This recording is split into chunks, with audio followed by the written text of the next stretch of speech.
मला आईच्या हातची इडली खूप जास्ती आवडते, म्हणून आईला सांगितलं की आज इडलीच बनव आणि मग तिने मस्त डाळ तांदूळ आदल्या दिवशी भिजवून ना छान सकाळी नाश्त्यासाठी इडली बनवली होती. आज आई आणि मम्मी घरी जाणार होते, त्यामुळे मग दिवस कसा गेला ना कळलंच नाही. संध्याकाळी 3-3:30 वाजता आम्ही घरनं निघणार होतो, कारण 5:30ची त्यांची ट्रेन होती. इकडे आम्ही सगळे मस्त जायला रेडी झालो. मम्मीने देवाच्या पाया पडल्या की आमचा प्रवास सुखमय होऊ दे. नेहमीप्रमाणे मम्मी देवाच्या पाया पडल्याशिवाय बाहेर पडतच नाही. आणि मग इकडे आमच्या खूप गप्पा गोष्टी चालल्या होत्या. मम्मी आणि रोशन कुठेतरी एक गंमत सांगत होते ना, म्हणून ते खूप हसताय. खाली गेल्यावर आम्हाला त्रिशा भेटली आणि त्रिशा भेटली म्हणजे आमचा आनंद गगनातच मावत नाही.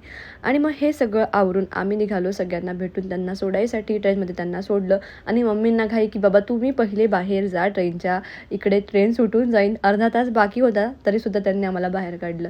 बाहेरनं काही दिसत नव्हतं कारण AC ची गाडी होती, त्यामुळे मग बाहेरून आम्ही त्यांना बाय बाय केलं आणि निघालो. आम्हाला थोडीशी भूक लागली होती म्हणून थोडं थोडं खायला घेतलं. इथं मी सॉफ्टी घेतली होती आणि आजकाल आम्ही जे खात असू ना ते अनाया मागत असते, तर मग तिला सांगतो संपलं संपलं, तर ती पण अशी म्हणते संपलं संपलं. अशा प्रकारे आम्ही तिला उल्लू बनवतो आणि असा संपला आमचा आजचा दिवस. भेटूया पुढच्या व्हिडिओमध्ये, तोपर्यंत बाय बाय.